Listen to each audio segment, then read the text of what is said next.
Rebirth of powerful mysterious girl episode 3। नित्य को आशीष के सामने किसी भी तरीके का दिखावा करने की जरूरत नहीं थी।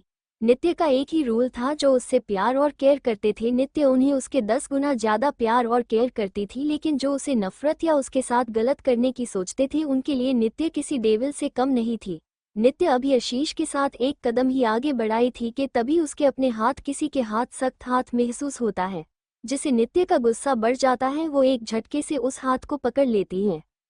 अब आगे वो लड़का अभी कुछ बोलता उसे पहले ही नित्य ने अपने दूसरे हाथ से उसके उस हाथ को पकड़ लिया जिसे उस लड़के ने नित्य के हाथ को पकड़ रहा था।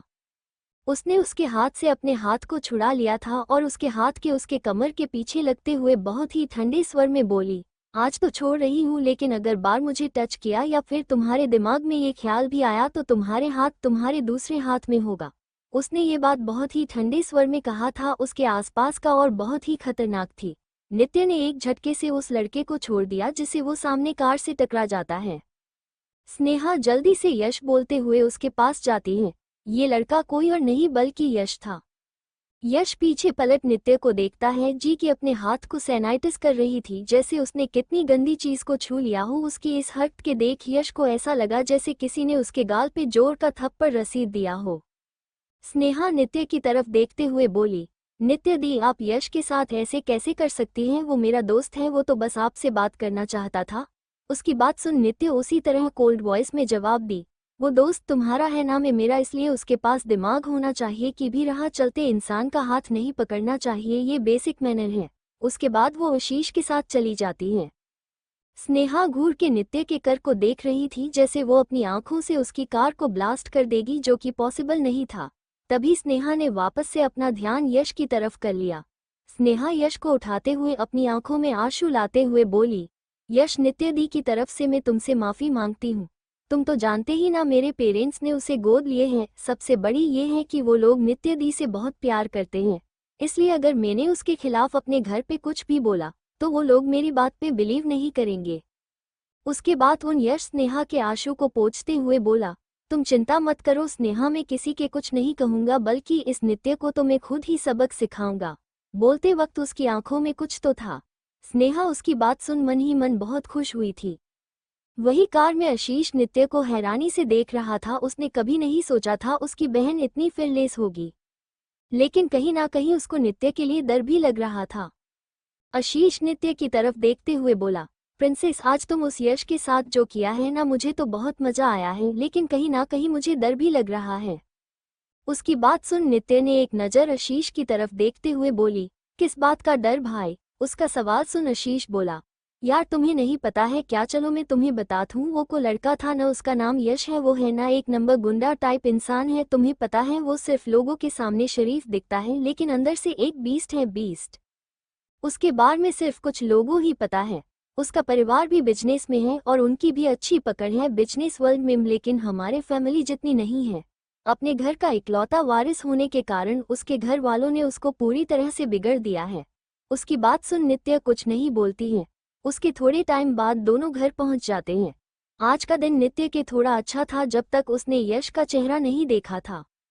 ऐसे 2 दिन बीत जाते हैं। इस बीते दिन में नित्य के परिवार वालों ने उसका बहुत ख्याल रखता था, जिसे नित्य बहुत खुश थी, लेकिन वही स्नेहा जल भुन के राख हुई थी। उसके दिल में बस नित्य के लिए नफरत पनप रही थी।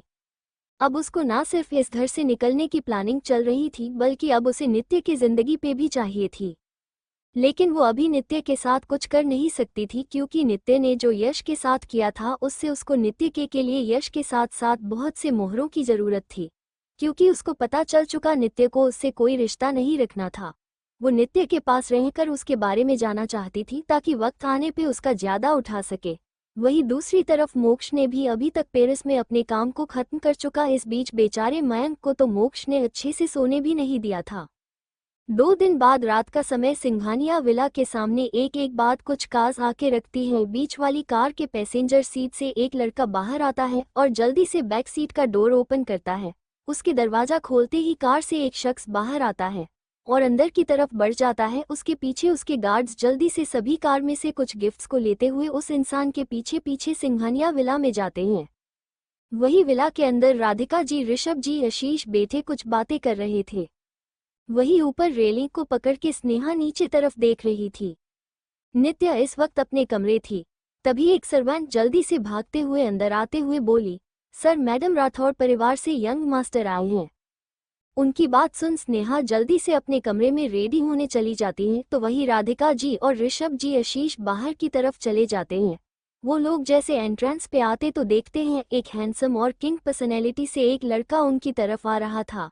राधिका जी उसे देखते हुए बोली, अरे मोक्ष बेटा, तुम इस वक्त? उनका सवाल सुन पीछे से आ रहा मयंक अपने मन बोला, हाँ तो लोग शादी के बाद अपनी वाइफ के आगे पीछे घूमते हैं और ये शादी से पहले ही जोरू के गुलाम बने की फिराक में हैं। वही मोक्ष ने घूर के मयंक को देखा, जैसे उसने उसकी बात को सुन लिया हो। वही अपने बॉस की नज़र खुद पे पाके मयंक हड़बड़ा जाता है। फिर वो जल्दी ही खुद को संभालते हुए बोला, मैम बॉस, ये अपनी मंगेतर से मिलने आए हैं। उनकी बात सुन राधिका जी और रोशन जी के चेहरे पे मुस्कान आ जाती है। वही आशीष का मुंह बन जाता है, क्योंकि उसको मोक्ष बहुत ही ज्यादा एरोगेंट लगता था। उसको ऐसा लगता था जैसे नित्य के लिए मोक्ष परफेक्ट नहीं है। उसका मुंह बना हुआ था जैसे मुझ अभी ही उसकी प्यारी बहन को उसे दूर करने के लिए आ गया है। इन 2 दिनों में आशीष और नित्य की बॉन्ड बहुत अच्छी हो गई थी, जिसका आशीष बहुत सारी फोटो और वीडियो लेकर नित्य के भाइयों के पास भेज देता है। सभी भाइयों को इसे जलन होती थी, जिसे देख आशीष को बड़ा मजा आता था। राधिका जी और ऋषभ जी मोक्ष को लेकर हाल में आ जाते हैं और सब लोग पे बैठ जाते हैं, शिवाय मयंक को छोड़ के। बेचारा यहाँ भी मोक्ष के पीछे खड़ा था। ताबीज सीढ़ियों से एक लड़की नीचे आती है, जिसे देख मोक्ष की आंखें, जो अब तक तारों की तरह चमक रहा था, वो एक झटके में कोल्डनेस से भर जाती हैं, क्योंकि सामने आ रही लड़की स्नेहा थी। उसने इस वक्त भी अपने चेहरे ले मेकअप लगा रखा था। उसने जो नाइट सूट पहना था, उसके ऊपर के 2 बटन खुले हुए थे। वो ऐसे दिखा रही थी जैसे उसे इस बारे में पता ही नहीं था। उसने आज सोच लिया था कि कैसे भी कर मोक्ष को अपने हुस्न के जाल में फंसना है। ये सोच वो मोक्ष के सामने वाले सोफे पे राधिका जी के बगल में बैठ जाती है, क्योंकि वो नहीं चाहती थी कि कोई भी उस पे शक करे कि वो नित्य के मंगेतर को चुराने को कोशिश कर रही है। इस बात से अनजान ऊपर खड़ी नित्य उसकी हर एक हरकत को देख रही थी। नित्य अपने कमरे में बैठ कुछ काम कर रही थी, तभी एक मैड उसको नीचे बुलाने के लिए आती है। नित्य अपने कमरे से निकल रही थी, तभी उसकी नज़र स्नेहा पे जाती है, जो कि अपने नाइट ड्रेस के ऊपर के 2 बटन खोलते हुए नीचे जा रही थी। इस वक्त नित्य को स्नेहा बहुत ज्यादा डिस्गस्टिंग लग रही थी। नित्य ने देख स्नेहा एक ही दिशा में देख रही थी। उसकी नज़र का पीछा करते हुए स्नेहा ने देखा तो वो हैरान हो गई थी, क्योंकि सामने मोक्ष बैठा हुआ था। नित्य जब पेरिस में मोक्ष से मिली थी तब उसे उसके नाम पता चला था, लेकिन जिसे सुन नित्य हैरान हुई थी। बाद में उसने सोचा कि इस दुनिया में एक जैसे नाम और सरनेम वाले बहुत से लोग रहते हैं। नित्य देख रही थी कैसे स्नेहा जाके उसके पेरेंट्स के पास बैठी है और मोक्ष की नज़र खुद पे लाने की कोशिश कर रही थी। स्नेहा ने जल्दी से एक जूस का ग्लास मोक्ष के हाथों में देने के लिए अपनी जगह से थोड़ा झुक जाती है, जिससे कि मोक्ष को उसकी क्लीवेज दिख सके। वही उसकी हरकत मोक्ष और मयंक को भी समझ आ रही थी, इसलिए मयंक अपने मन में सोचा है, इस छिपकली की हिम्मत तो देखो, सबके सामने मेरे बॉस को सिड्यूस करने की कोशिश कर रही है। लेकिन मैं ऐसा नहीं होने दूंगा। ये सुर्पनाखा को मैं कभी भी अपने बॉस के करीब नहीं आने दूंगा। इसी सोच के साथ वो स्नेहा के हाथ इस जूस के ग्लास को लेते हुए बोला, सॉरी मिस स्नेहा, लेकिन बॉस को आज उनके डॉक्टर ने ज़्यादा जूस पीने से मना किया है। ये उनकी हेल्थ के लिए अच्छा नहीं है। उसकी बात सुन स्नेहा बोली, ओह अच्छा ठीक है। अब तक नित्य भी नीचे आ चुकी थी। नित्य को देखते ही मोक्ष की आंखें तारों की तरह चमकने लगी थी, लेकिन उसने जल्दी ही अपने इमोशन पे काबू रख लिया। राधिका जी जल्दी से नित्य के पास आते हुए बोली, नित्य बेटा देखो, मोक्ष तुमसे मिलने आया है। ये राठौड़ परिवार का बड़ा बेटा है, तुम्हारा मंगेतर है, जिसे तुम्हारी शादी बचपन में ही हमारे बड़ी ने फिक्स कर दी थी। उसके बाद वो नित्य का हाथ पकड़ उसको मोक्ष के बगल में बैठा देती है। वही स्नेहा की हाथों की मुट्ठी कस जाती है। उससे ये बिल्कुल बर्दाश्त नहीं होता था कि नित्य मोक्ष के बगल में बैठी है। उसका दिल कर रहा था कि वो अभी इसी वक्त नित्य का हाथ पकड़ उसको मोक्ष से दूर कर दे। वो अभी सोच ही रही थी कि रही उसकी नज़र मोक्ष पे चली जाती, जिसे देख वो हैरान था। इसके साथ पूरे घर वाले भी हैरान थे। मोक्ष जब से नित्य के घर आया था उसके चेहरे पे कोई एक्सप्रेशन नहीं थे, लेकिन जैसे ही नित्य मोक्ष के बगल में बैठ उसके चेहरे पे हल्की मुस्कान के साथ साथ आंखों में चमक थी। नित्य ने सबके शौक के एक्सप्रेशन देख रही थी। इसको समझ नहीं आ रहा था कि सब लोग मोक्ष को ऐसे क्यों देख रहे थे। वो थोड़ी कंफ्यूज थी, लेकिन फिर उसने भी मोक्ष की तरफ देखने लगी। लेकिन उसकी आंखें सीधा मोक्ष की आंखों से टकरा गई। वो भी अब मोक्ष की आंखों में देखने लगी थी। पता नहीं क्यों, लेकिन जब वो इस इंसान को देखती थी उसको किसी याद आ जाया करती थी। अचानक की किसी चीज के गिरने की आवाज से मोक्ष और नित्य अपने अपने सेंस में वापस आते हैं। नित्य अपनी नजर इधर उधर करने लगी थी। तभी माहौल को शांत करने के लिए राधिका जी ने बात को शुरू करते हुए बोला, मोक्ष बेटा, तुम्हारे पेरेंट्स कब आने वाले हो अब्रॉड से? उनके सवाल को सुन मोक्ष ने अपनी शांत आवाज में जवाब दिया, आंटी अभी मेरे नाना जी ए नानी जी की तबीयत बहुत ज्यादा खराब है, इसलिए मॉम और डैड उनके लिए बेस्ट से बेस्ट डॉक्टर ढूंढ रहे हैं जो कि नाना जी आई नानी जी को एक नई जीने की उम्मीद दे। उसकी बात सुन राधिका जी अपने चेहरे पे बहुत ही वार्म एक्सप्रेशन लिए बोली, मोक्ष बेटा, तुम्हारे मॉम डैड से बोल दो कि उन्हें ज्यादा परेशान होने की जरूरत नहीं है। तुम्हारे नाना जी और नानी माँ बहुत जल्दी ही ठीक हो जाएंगे, उसके बाद हम लोग साथ में बहुत एंजॉय करेंगे। उनकी बात सुन मोक्ष अपना सर हाँ में हिला देता है, फिर घड़ी को देखते हुए बोला, आंटी अब मुझे चलना चाहिए। फिर वो नित्य की तरफ देखते हुए बोला, मिस नित्य, कल आपको मेरे दादाजी और दादी जी ने घर पे लंच करने के लिए बुलाया है, अगर तुम कल फ्री ही तो क्या तुम आओगी? उसकी सवाल को नित्य सुन नित्य ने बस औक में जवाब दे दिया था। उसकी बात सुन मोक्ष बोला, ठीक है मिस नित्य, आप मुझे टाइम मैसेज कर देना। उसके बाद एक नज़र सबकी तरफ देखता है, फिर वो बाय बोल वहां से निकलने को होता है कि तभी राधिका जी और ऋषभ जी ने मोक्ष को डिनर के लिए इनवाइट किया, लेकिन मोक्ष ने पॉलिटिकली माना कर देता है क्योंकि उसको अपने ऊपर स्नेहा की नज़रें फील हो रहा था, जिससे वो थोड़ा अनकंफर्टेबल फील हो रहा था। इस बात को नित्य ने नोटिस कर लिए था। उसके जाते ही स्नेहा ने जल्दी से नित्य की तरफ आते हुए बोली, नित्य दी, क्या मैं भी आपके साथ कल लंच पे चल सकती हूँ? उसकी बात सुन नित्य ने एक नज़र स्नेहा को देखा, फिर अपनी नज़रें उस पे से फेरते हुए बोली, सॉरी स्नेहा, लेकिन तुम्हारे केयरलेस ड्रेसिंग की वजह से मैं कल तुम्हें अपने साथ नहीं ले जा सकती हूँ। मैं नहीं चाहती कि तुम्हारी राठौड़ परिवार में बदनामी हो। उसकी बात सुन सब लोगों को अजीब लगा, लेकिन फिर राधिका जी ने स्नेहा की तरफ देखा, जिसे देखते ही उनकी बोहें सिकुड़ गई, क्योंकि नित्य की बात सुन अब राधिका जी की नज़र भी स्नेहा के कपड़ों पे गई थी और अब वो स्नेहा के कहने का मतलब भी समझ रही थी। उन्होंने स्नेहा की तरफ देखते हुए बोली, स्नेहा, आज के बाद ऐसी केयरलेस हरकत नहीं होनी चाहिए। उनकी बात सुन स्नेहा ने कंफ्यूज होने का नाटक करते हुए बोली, मॉम आप भी नित्य दी की तरह बोली थी, पर मैंने कोई भी ऐसी ड्रेसिंग नहीं की है। नित्य ने भी तो मेरी तरह ही नाइट सूट पहना है, आप उसको तो कुछ नहीं बोल रहे हैं। वो अपनी बात से दो तरफ इशारा कर रही थी, पहला ये कि नित्य और उसने सामने नाइट सूट पहना है, फिर भी आप मेरी ड्रेसिंग पे सवाल उठा रही हैं। दूसरा ये कि नित्य आपकी सगी बेटी है, इसलिए आप उसे कुछ बोल नहीं रही हैं। अब तक ऋषभ जी और आशीष भी मोक्ष को बाहर छोड़ के आ गए थे, उन दोनों ने भी स्नेहा की बातों को सुन लिया था। राधिका जी स्नेहा का इतना केयरलेस बिहेवियर पसंद नहीं आ रहा था, लेकिन फिर भी उन्होंने इस बात को इग्नोर करते हुए बोली, ठीक, फिर एक बार तुम खुद को देखो, फिर स्नेहा को तुम्हें पता चल जाएगा कि मैं किस बारे में बात कर रही हूँ। उसके बाद वो सब लोग डाइनिंग रूम में आ गए थे। नित्य भी सबके पीछे पीछे चले जाते हैं। स्नेहा को इस वक्त बहुत गुस्सा आ रहा था, एक तो उसका प्लान मोक्ष पे काम नहीं किया, ऊपर से अब ये बवाल था। उसको ऐसा लग रहा था नित्य ने ये सब जानबूझकर कहा है ताकि उसकी इमेज राधिका जी के सामने गिर जाए, जो कि एकदम सच भी था, जिसे के बारे में स्नेहा बस तुक्का ही लगा सकती थी। स्नेहा के दिमाग में कुछ तो चल रहा था, इसलिए वो भी सभी के साथ डाइनिंग हॉल में चली जाती है और जल्दी से राधिका के बगल वाली चेयर पे बैठ जाती है। इस वक्त नित्य ऋषभ जी और राधिका जी के नीचे में बैठी थी, वही सामने वाली चेयर पे आशीष बैठा हुआ था। स्नेहा जल्दी से राधिका जी को साइड से हग करते हुए बोली, मेरी प्यारी मम्मी प्लीज अपनी इस क्यूट सी डोल को माफ कर दो। मैं कमरे से जल्दी जल्दी निकल रही थी, इसलिए मैंने इस चीज बात पे ध्यान नहीं दिया था। प्लीज ना मॉम, माफ कर दो। ये बोलते वक्त उसके चेहरे से मासूमियत टपक रही थी, जिसे देख राधिका जी का दिल पिघल जाता है। राधिका जी दुनिया के सबसे बड़े आदमी की वाइफ थी, लेकिन उन्होंने कभी भी बाहर को दुनिया के बारे में ज्यादा नहीं पता था। उन्होंने अपने लाइफ में दो चेहरे वाले लोगों को नहीं देखा था। ऋषभ जी ने हमेशा से ही राधिका जी को बहुत ही ज्यादा पैम्पर किया था। उन्होंने कभी भी राधिका जी को बाहर की क्रूएल दुनिया से दूर ही रखा था, इसलिए राधिका जी बहुत ही ज्यादा साफ दिल की औरत थी।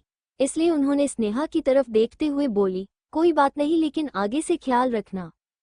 उसके बाद एक स्नेहा को तरफ देखते हुए बोली, नित्य दी, अब तो आप मुझे अपने साथ लेकर चल सकती हैं न? उसका सवाल सुन नित्य ने बिना किसी के भाव के बोली, इसके बारे में तुम्हें शायद मोक्ष से पूछना चाहिए।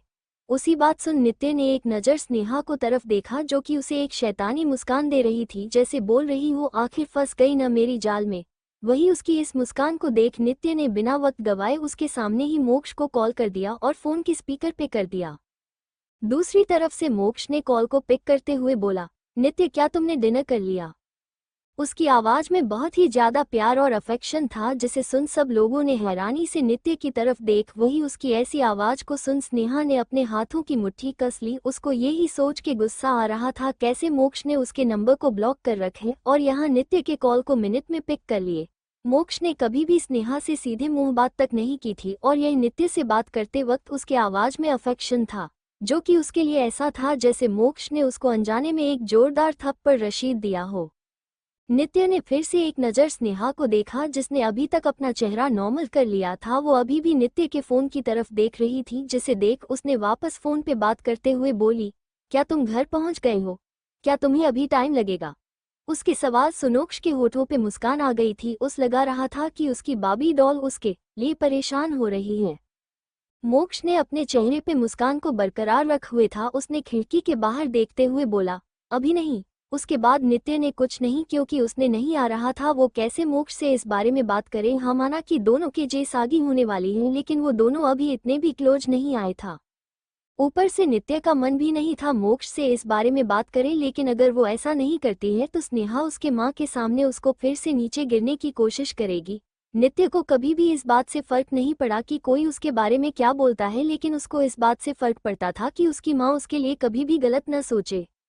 नित्य अपनी सोच में घूम थी तो वही मोक्ष अभी भी नित्य के कुछ बोलने का इंतजार कर रहा था, लेकिन दूसरी तरफ से बस खामोशी थी। तभी उसके कान में नित्य को थोड़ी दबी हुई आवाज आई, मिस्टर मोक्ष। नित्य आगे कुछ बोलती उससे पहले ही मोक्ष ने बोला, तुम मुझे सिर्फ मोक्ष बुलाओ।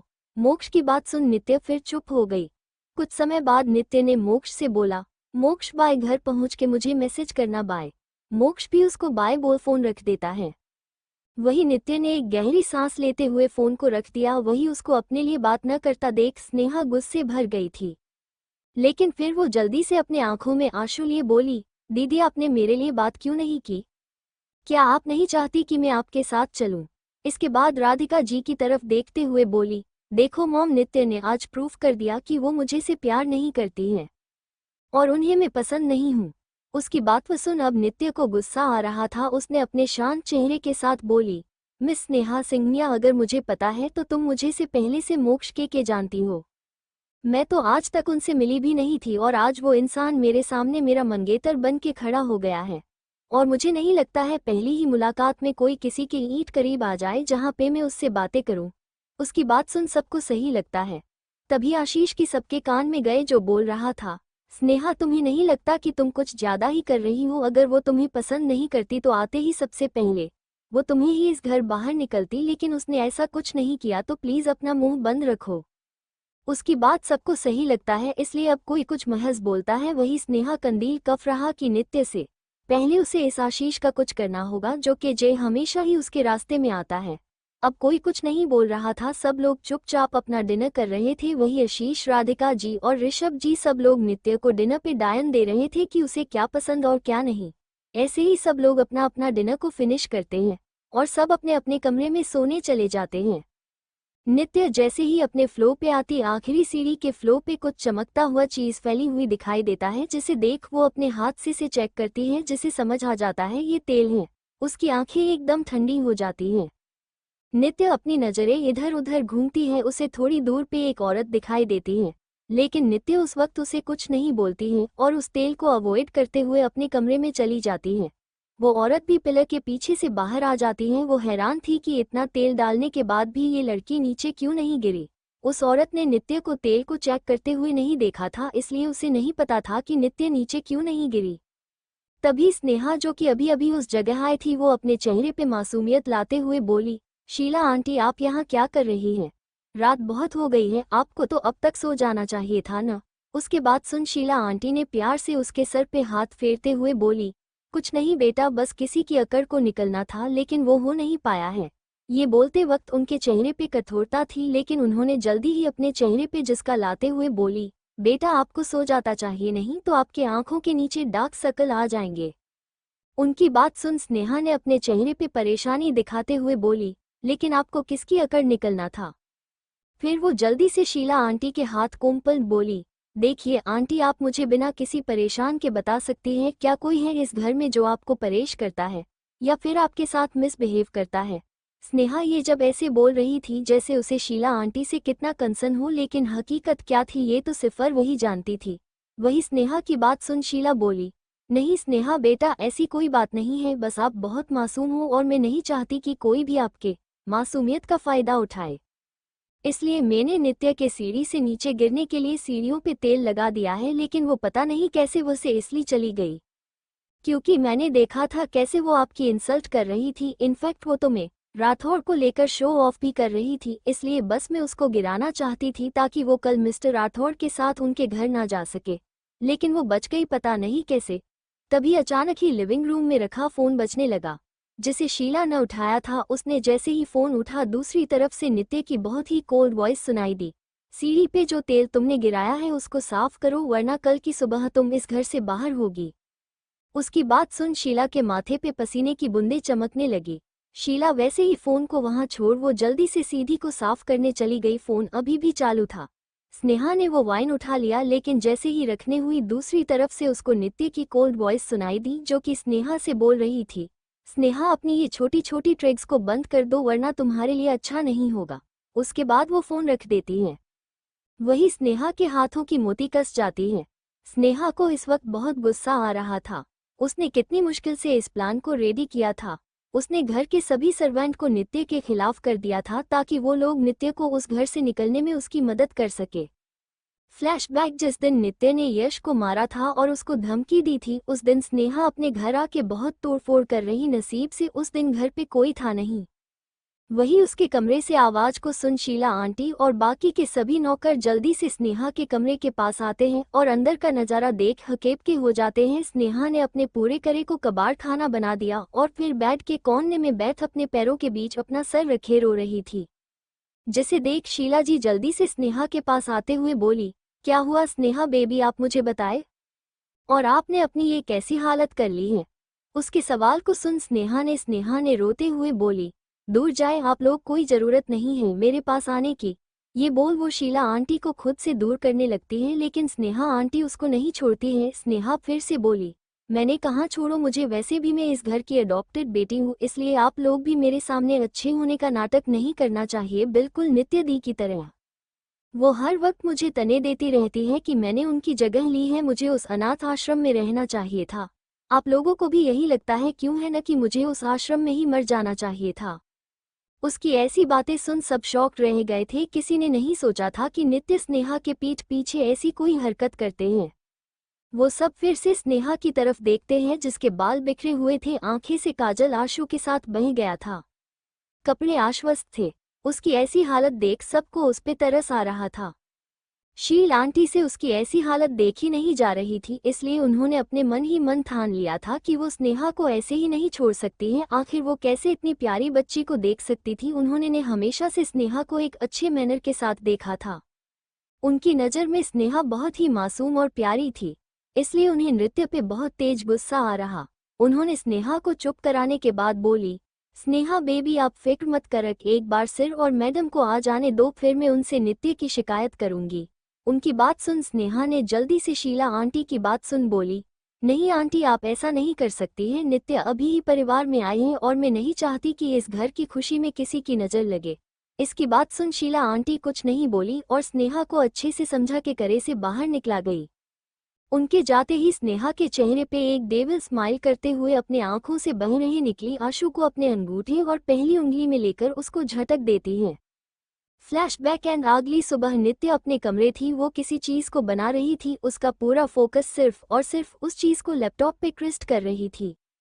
नित्य ने इस वक्त बहुत ज्यादा बिजी थी, तभी उसके फोन पे किसी का फोन आता है। नित्य फोन पे शो हो रहे नाम को देखते हुए बोली, हाँ राज बोलो। दूसरी तरफ से आवाज आए, बॉस आज आपको मीटिंग है, मिस्टर कॉर्पोरेशन में है। उसके बात को सुन नित्य बोली, एक काम करो मीटिंग को पोस्टपोन कर दो, मैं अब नहीं आ सकती हूँ। उसकी बात सुन राज हैरान हो जाता है। ये पहली बार था जब उसकी बॉस ने किसी मीटिंग को पोस्टपोन करने के लिए बोली थी, वरन उनकी बॉस तो मनी लवर है। तभी राज जल्दी से बोला, बॉस क्या आपकी तबीयत खराब है? क्या आपने खुद को डॉक्टर को दिखाया? क्या मैं डॉक्टर की टीम को लेकर आपके घर आऊं? उसके सवाल को सुन नित्य ने अपने माथे पे अपने 2 उंगली से मसलते हुए बोली, अगर अब तुमने एक शब्द और बोला तो मैं तुम्हारे और 2 महीने की सैलरी को ट्रस्ट में दे दूंगी। उसकी बात सुन राज ने जल्दी से फोन को कर देता है। तभी नित्य के कमरे ले नॉक हुआ। नित्य जल्दी से अपने डोर को खोलते हुए बोली, मिस नित्य, आपको मैडम और सर ब्रेकफास्ट करने के लिए बुला रहे हैं। उनकी बात सुन नित्य ने अपने सर हिला दिया और कमरे से बाहर चली गई। उसके जाते ही स्नेहा पिलर के पीछे से बाहर आती है और नित्य के कमरे की तरफ चली जाती है। उसमें जैसे ही नित्य के कमरे को खोलने के लिए डोर को ओपन के लिए हैंडल को पकड़ खोलने की कोशिश कर रही थी, लेकिन दरवाजे ले लॉक लगा हुआ था, जिसे देख वो चिढ़ जाती है। उसने सोचा था कि आज वो नित्य के कमरे की तलाशी लेगी, जिससे उसे कुछ ऐसा मिल जाए जो कि उसके बहुत ही ज्यादा फायदेमंद हो नित्य को मोक्ष से दूर करने के लिए। वहीं नीचे लिविंग हॉल में आते ही राधिका जी जल्दी से नित्य के पास आते हुए बोली, नित्य बेटा क्या हुआ, तुम्हारी आंखें इतनी लाल क्यों हैं? क्या तुम रात भर सोई नहीं हो? उनको अपने लिए परेशान होते देख नित्य बोली, ऐसा कुछ नहीं है मॉम, बस मैं रात को थोड़ा देर से सोई थी इसलिए। उसके बाद वो लोग डाइनिंग रूम जाते हैं। उसे पहले ही नित्य अपने हाथ में लिक्विड की बोतल को लेकर उसको डाइनिंग एरिया में गिरा देती हैं और चुपचाप ब्रेकफास्ट करने के लिए बैठ जाते हैं। शीला अपने हाथ में नाश्ता लिया किचन से बाहर आती है। अभी वो डाइनिंग हॉल में पहुंच पाती उससे पहले ही उसका पैर नित्य के नीचे गिराए हुए केमिकल में जाता है, जिससे वो पिछल के गिर जाती है। सब लोग अपने चेयर से खड़े हो जाते हैं, लेकिन नित्य अपनी जगह पे बैठ हुई थी। इस वक्त नित्य के चेहरे पे एक मिस्टीरियस स्माइल थी, जिसे पे किसी ने ध्यान नहीं दिया था। वही जैसे ही सभी सर्वेंट शील को पकड़ उसके रूम के पास ले गए, वैसे ही शीला जोर जोर से छिलने लगी। इस वक्त उसको अपने कमरे में बहुत अंधेरा नजर आ रहा था। शीला को ऐसा लग रहा था जैसे वो अपने कमरे में जाके किसी काल कोठरी में है। तभी उसने अपनी नज़र को घूम अपने साथ आए सर्वेंट से कुछ बोलने वाली थी, लेकिन अचानक ही उसको अपने सर्वेंट को देखते हुए उसके मुंह से एक चीखें निकल गई थी, क्योंकि उसे वो दोनों सर्वेंट किसी राक्षस की तरह दिख रहे थे।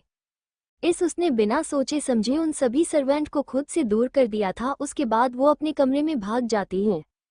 कमरे में आते ही उसको ऐसा लग रहा था जैसे वो किसी भूतिया जगह पे आ गई। हालांकि ये सब बस उसके वहम था, क्योंकि उसके आसपास की सभी चीज बिल्कुल ठीक थी, लेकिन नित्य के उस केमिकल के कांटेक्ट की वजह से उसको अपने आसपास की सभी चीजों का इलेक्शन हो रहा था। वहीं बाहर की तरफ सभी सर्वेंट्स शीला के रूम की तरफ देख रहे थे। उसके बाद वो लोग वह से चले जाता है। यहाँ रूम में शीला बेड पे लेटी सीलिंग की तरफ देख रही थी। अचानक ही उसको वहां पे एक औरत दिखाई देने लगी, जो कि ठीक उसके ऊपर सीलिंग पे खड़ी थी, जिसे देख शीला जोर जोर से चिल्लाने लगी थी। दूसरी तरफ नित्य ब्रेकफास्ट के बाद अपने कमरे में आती है और एक नज़र घड़ी को देखती है, जिसमें इस वक्त 9 बज रहे थे। वो जल्दी से अपना लैपटॉप निकलती है, तभी उसके किसी का फोन आता है। नित्य फोन पे शो हो रहे नाम को देखती, जिसपे नील नाम शो हो रहा था, जिसे देख नित्य जल्दी से फोन को अपने कान के पास लगती है। तो दूसरी तरफ से आवाज आती है, बॉस आपने जैसा कहा था हमने वैसा इन्वेस्टिगेट किया था। हमने हॉस्पिटल जाके चेक किया, जिस हॉस्पिटल में से आपको चोरी किया गया था, हमें वो की एक क्लीनर से पता चला कि उस साल जितने भी लोगों को डिलीवरी हुई थी उनमें से लगभग 8 बच्चों को चोरी किया गया था। उन 8 लोगों में एक आप भी हैं। नित्य, जो उस आदमी के साथ साथ अपने लैपटॉप पे कुछ टाइप कर रही थी, वो इस आदमी की बात सुन नित्य की भोगे से कुड़ गई। फिर वो कुछ सोचते हुए बोली, एक काम, जो बच्चे को चोरी किया है उनके फैमिली के रिकॉर्ड को चेक करो, क्या उसमें कुछ सीपीएस है क्या? एक बात और, छोटी से छोटी चीजें पे ध्यान देना है। उसकी बात सुन सामने से जवाब आया, ओह बॉस हम अभी इस वक्त काम पे लग जाते हैं। नित्य ने बस हम्म में जवाब देती है। उसके बाद वो अपने लैपटॉप को वही कॉफी टेबल पे छोड़ बालकनी में चली जाती है। इस वक्त उसके दिमाग में बहुत कुछ चल रहा, उसके एक्सप्रेसिवलेस चेहरा पे कुछ भी नहीं दिख रहा था। उसके बाद उसने अपने फोन कुछ मैसेज किसी को भेज देती है।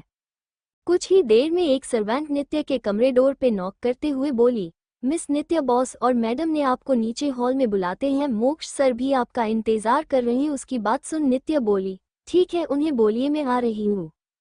उसके बाद वो लैपटॉप को बंद कर रेडी होने लगती है। नित्य ने आज फ्लोरल ड्रेस के साथ अपने बाल को खुले रखे हुए थे, आंखों में काजल जिसे इसकी नीली आंखें और भी खूबसूरत बना रही थी। उसने होठों पे न्यूड लिपस्टिक लगाई। उसके बाद उसने एक नज़र खुद को देख, उसके बाद सोफे पे पड़े कुछ बैग को लेकर वो अपने कमरे से बाहर चली गई।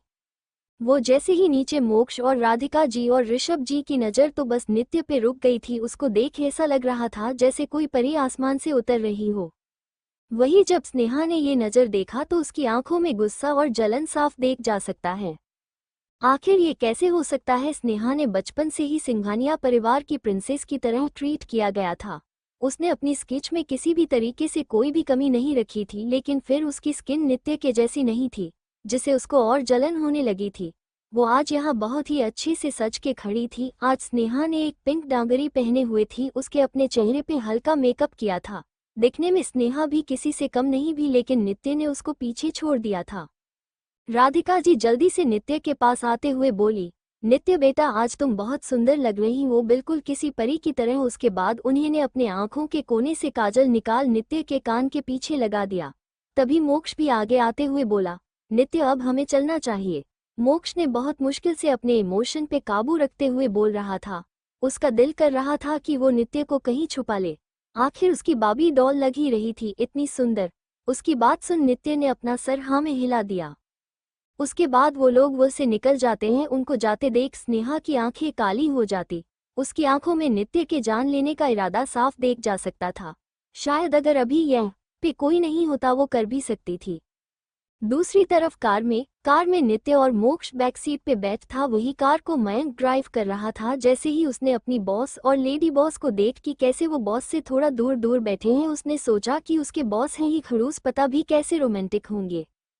उसके बाद उसने रोड की तरफ देख जहां पे रास्ते कुछ खराब था, जिसे देख उसकी आंखों में चमक आ गई। उसने जल्दी से अपनी गाड़ी थोड़ी सी स्पीड दी और उस खराब रास्ते से लेकर गया, जिससे नित्य का सर मोक्ष के सोल पे चला जाता है। वही मोक्ष का हाथ नित्य के सोल पे चला जाता है और दूसरा हाथ उसके बाहें पे चला जाता है, जिसे देख ऐसा लग रहा जैसे मोक्ष और नित्य एक दूसरे के बहुत क्लास हो। इस वक्त नित्य मोक्ष दोनों के दिलों की धड़कन बढ़ी हुई थी, जिसे वो दोनों साफ सुन सकते थे। नित्य अपना सर मोक्ष के कंधे से उठा के उसकी आंखों में देखने लगती है। वो दोनों अभी एक दूसरे की आंखों में देख ही रहे थे कि अचानक से पीछे से एक बाइक का हॉर्न सुनाई देता है, जिससे दोनों को होश आता है। मोक्ष को खुशी हो रही, वही नित्य का चेहरा लाल हो गया था, क्योंकि ये पहली बार था जब वो किसी लड़के के इतना करीब आई थी और वो उसके साथ इनकंफर्टेबल फील करने की जगह साफी फील कर रही थी। जब मयंक ने देखा कि ये दोनों फिर से अलग हो गए तो उसने फिर से वही किया। एक बार फिर से दोनों इसी पोजीशन में थे, जिसे देख मयंक ने जल्दी से बोला, सॉरी बॉस, वो रास्ता सही नहीं है, इसलिए बार बार ऐसा हो रहा। उसकी बात सुन मोक्ष ने एक नज़र मयंक को देखता है, जिसके चेहरे पे एक शरारती मुस्कान थी। वही उसकी मुस्कान देख मोक्ष के चेहरे पे भी स्माइल आ गई। आखिर उसके असिस्टेंट ने ये प्रूफ कर दिया था कि उसके पास भी है, बस वो काम की चला नहीं पता है। अगर मयंक को अपने बॉस के शुभ विचार के बारे में सुन पता तो शायद इस बार वो कार को ऐसे मोड़ता कि उसके बॉस का सर कार की विंडो से लग जाता। मोक्ष नित्य की तरफ देखते हुए बोला, एक करो, तुम ऐसे ही बैठी रही, पता नहीं कब तक ये वाला रास्ता होगा। उसकी बात सुन नित्य उससे दूर होने की कोशिश करती है, लेकिन मोक्ष एक बार फिर से उसके सर को अपने कंधे पे रख देता है। इस बार उसने उसके सर को अपने कंधे पे दबाए रखता। वही उसकी इस हरकत को देख नित्य को खुशी भी हो रही थी, क्योंकि कहीं न कहीं उसको अच्छा लग रहा था मोक्ष के कंधे पे सर रखना। 1 घंटे बाद दोनों राठौड़ पैलेस पहुंच गए थे। मोक्ष ने एक नज़र बाहर की तरफ देखता है, फिर वो नित्य की तरफ देखता है, जो कि उसके कंधे पे सर रखे सोई हुई थी। इस वक्त वो बहुत प्यारी लग रही, बिल्कुल एक स्लीपिंग ब्यूटी की तरह दिख रही थी। मयंक रियर व्यू से नज़र से अपने बॉस को देखा, जो कि इस वक्त इस कंफ्यूज में थे कि उन्हें यहाँ पे नित्य के उठने का वेट करना चाहिए या फिर नित्य को जगा दे, जो वो बिल्कुल नहीं चाहते थे। तभी मोक्ष की भी नज़र रियर व्यू मिरर से उसको देख रहे हैं मयंक पे चली जाती है, जो कि इशारे से पूछ रहा हो, बॉस क्या हुए, मैडम को जगा देना चाहिए। मयंक के इशारे को समझते हुए मोक्ष ने अपने कंधे ले सर रखे सो रही नित्य को की तरफ देखता है, फिर वो उसके सर को सहलाते हुए बोला, बाबी डॉल उठो, हम पहुंच गए हैं। उसके आवाज के सुन नित्य धीरे धीरे अपनी आंखों को खोल देता है। उसके सामने इस वक्त मोक्ष का चेहरा था। नित्य की नज़र सीधा उसके हेजल आंखों से मिल जाती है। वो कुछ समय तक तो उसको देखते हैं, फिर जल्दी ही से सीधा बैठ गई और करके बाहर एक नज़र घुमा के देखती हैं। राठौड़ पैलेस पूरे व्हाइट मार्बल से बना हुआ था। प्लेस के सामने एक बहुत ही सुंदर मरमेड डिजाइन में फाउंटेन बना हुआ था। वो उसके दोनों साइड गार्डन था, जिसमें बहुत से तरह तरह के फ्लावर थे और पेड़ लगे हुए थे, जिन्हें अभी ही अच्छे से शेप दिया गया था। वो पे बहुत सारे रेयर और महंगे फ्लावर्स थे, जिनके आसपास बहुत सी खूबसूरत बटरफ्लाई उड़ रही थी। जो वो के माहौल को और भी लाइवली बना रहा था। नित्य तो एक पल के उसमें खो ही चुकी थी। शायद ही उसने इतने अच्छे गार्डन को कभी देखा होगा। नित्य अभी वो की खूबसूरती में खोई हुई थी कि तभी उस अपने आगे एक हाथ देखा। फिर उसने अपने सर को उठा के देख तो सामने कार के दूर को पकड़ अपने एक हाथ आगे किए हुए था। नित्य ने एक नज़र मोक्ष को देख फिर उसने उसके हाथ में अपने हाथ रख दिया। इस वक्त धूप में मोक्ष का चेहरा हीरे की तरह चमक रहा था, जो कि उसको और भी आकर्षक बना रहा था। वही नित्य के हाथों की गर्मी को महसूस कर मोक्ष का दिल जोर जोर से धड़कने लगा था। उसको ऐसा लग रहा जैसे उसका दिल उसके सीने से अभी बाहर आके के नित्य के सामने डांस करने लगेगा। फिर उसने नित्य के उस हाथ को देख जो कि उसके हाथ में था। उसने अपने मन में ठान लिया था चाहे कुछ भी हो जाए वो इस हाथ को कभी नहीं छोड़ेगा। वो हमेशा नित्य के साथ खड़ा रहेगा, चाहत कुछ भी क्यों न हो जाए। वही खड़े गार्ड्स हैरानी से अपने बॉस को देख रहे थे कि कैसे खुद के लिए भी जल्दी कार का गेट ओपन न करने वाला इंसान आज वो एक लड़की के लिए अपने बिहेवियर के उलट गेट खोल रहे थे। शायद यही हमारी लेडी बॉस की पावर है, जो कि शैतान को भी अपने वश में कर सकती है। वो सभी लोग अपनी आंखें में अप्रूव लिए अपनी लेडी बॉस को देख रहे थे, लेकिन उनकी नज़र मोक्ष को कहाँ पसंद आने वाली थी। इसलिए जब उसने देखा कि कैसे सभी गार्ड्स आंखों में चमक लिए नित्य को ही देख रहे थे तो एक सभी गार्ड्स को घूर के देख रहा था, जैसे कह रहे हो क्या तुम्हें अपनी आंखों से प्यार नहीं है? अगर नहीं तो लाओ दो, मैं इन्हें हॉस्पिटल में डोनेट कर देता हूँ। वही उसकी नज़र का मतलब समझते हुए वो सभी लोग अपनी आंखों को नीचे कर लेते हैं। वही ड्राइविंग सीट पे बैठ मयंक ने जब मोक्ष की इस हरकत को देख तो वो अपने आप में बड़बड़ाया, जलनखोर इंसान। उसके आवाज को भले ही मोक्ष ने नहीं सुना था, लेकिन नित्य ने उसकी बात को अच्छी तरह से सुन लिया था, क्योंकि वो ड्राइविंग सीट के बगल में खड़ी थी। मयंक की बात सुन उसके चेहरे पे हल्की मुस्कान आ गई थी। वो लोग जैसे ही लॉबी क्रॉस कर हॉल में आते हैं कि सामने से एक तेज हवा के झोंके जैसा आता है और निया के गले लगने को होता है, लेकिन वो अभी उसके गले लग पाती मोक्ष ने उसे अपने तरफ खींच लेता है और वो झोंका जाके सीधा नित्य के पीछे आ रहे मयंक से टकरा जाती है, जिसे वो पहले तो दो लोगों की चीखा गूंज उठी और जब सब ने उस तरफ देख तो हैरान हो जाते हैं और अपनी आंखों को बड़ा बड़ा करके सामने के नज़ारे को देखते हैं। सामने नैना मयंक के ऊपर गिरी हुई थी और उन दोनों के होंठ एक दूसरे से टच हो गए। दोनों की आंखें बड़ी बड़ी करके एक दूसरे एक आंखों में देख रहे थे। फिर सोनों जल्दी से एक दूसरे से अलग होते जाते हैं। नैना गुस्से से मयंक को घूर रही थी। वाहक मयंक को तो बेचारे सदमे चला गया था। नैना अपने होठ को रगड़ते हुए जल्दी से अपनी जगह से खड़े होते हुए बोली, मयंक मैं तुम्हारे खून कर दूंगी। तुम्हारी हिम्मत कैसे हुई मेरी फर्स्ट किस को चुराने की? इतना बोल वो जोर जोर से उसके बालों को खींचने लगती हैं। वही बेचारा मयंक जो अब तक जमीन पे सदमे से बैठ हुआ सोच रहा था कि वो अपनी अब तक न हुई वाली बीवी को किस मुंह से बताएगा कि उसकी फर्स्ट किस को उसके बॉस की बहन ने चुरा लिया है। लेकिन अचानक ही अपने सर में हो रहे दर्द को महसूस करते ही वो अपने सदमे से बाहर आता है। वो जल्दी से अपने बाल को छुड़वाने को कोशिश करते हुए बोला, देख डायन मेरे बाल को छोड़ दे। एक तो तुम मेरे ऊपर गिर के मेरे कमर की हालत खराब कर दी, उसे भी तुम्हारा मन नहीं भरा तो मेरी फर्स्ट किस भी चुरा ली और अब मेरे बाल के पीछे पड़ी है। देख मैं कह रहा हूँ मेरे बाल छोड़ दे वरना मैं कभी भी तुझे गार्ड्स के साथ बाहर नहीं जाने दूंगा, क्योंकि अकेले तो तुझे बॉस कहीं भेजते नहीं है और गार्ड्स के बारे में सबसे ज्यादा नॉलेज मेरे पास ही है। उसकी धमकी सुन नैना जल्दी से उसके बाल को दूर झटक देती है, जिससे मोक्ष खुद को संभाल नहीं पाता और फिर से गिर जाता है। वही सभी घर वाले बस उनकी नौटंकी को ही देख रहे थे। आखिर उनका अच्छा खास मनोरंजन जो हो रहा था। सभी को पता था नैना और मयंक एक दूसरे को पसंद करते हैं, लेकिन दोनों ही अपने अपने दिल की बात को एक दूसरे से शेयर करने से डरते हैं। तभी नैना जो अब तक मयंक से लड़ रही थी वो अब फिर से अपना फोकस नित्य की तरफ लाते हुए बोली, भाभी अच्छा हुआ आप आ गए हैं, मैं कब से आपका इंतजार कर रही थी। आपको पता है सब लोग कब से मोक्ष भी को कोस रहे थे। अगर भाई अभी 5 मिनट भी लेट होते तो शायद दादी माँ उन्हें घर में घुसने ही नहीं देती। उसकी बात सुन नित्य मुस्कुरा देती है। वही मोक्ष अपने मन में सोच रहा था कि क्या वो इस घर का ही बेटा है, न उसकी दादी उसके साथ ऐसा कैसे कर सकते हैं। तभी उसकी नज़र नित्य के हाथ पे जाती है जिसे नैना ने पकड़ रखा था। ये देख वो जल्दी से बोला, नैना नित्य की छोटी बच्ची नहीं है, उसके हाथ को छोड़ दो। उसके बात में जलन साफ महसूस हो रही थी। मयंक अपने मन में बोला, मेरा साल सच में बहुत बड़ा वाला जलनखोर इंसान है, मतलब अब हद है। इसको अपनी बहन से ही जलन हो रही हूँ जलकुड़ट का कहीं का। अब तक सभी लोग वापस हॉल में आ चुके थे। मोक्ष ने मयंक के हाथों से नित्य का लाया हुआ गिफ्ट वही टेबल पे रख दिया था। उसके बाद वो जैसे ही नित्य के पास बैठने को गया वैसे ही नैना ने अपना डेरा नित्य के बगल में जमा के बैठ गई। वही मोक्ष को इस वक्त नित्य पे बहुत तेज गुस्सा आ रहा था, लेकिन फिर जैसे तैसे खुद को कंट्रोल कर वो नित्य के दूसरी साइड बैठने गया ही था। उसकी वहां पे उसकी दादी ने अपना डेरा जमा लिया है। मोक्ष बेचारा गुस्से का घुट पी के रह गया। अगर उसका बस चलता तो शायद वो नित्य को अपने पास सुपर गली से चिपका लेता है, फिर देखता कैसे लोग उसकी बाबी के आसपास भी भटकते हों।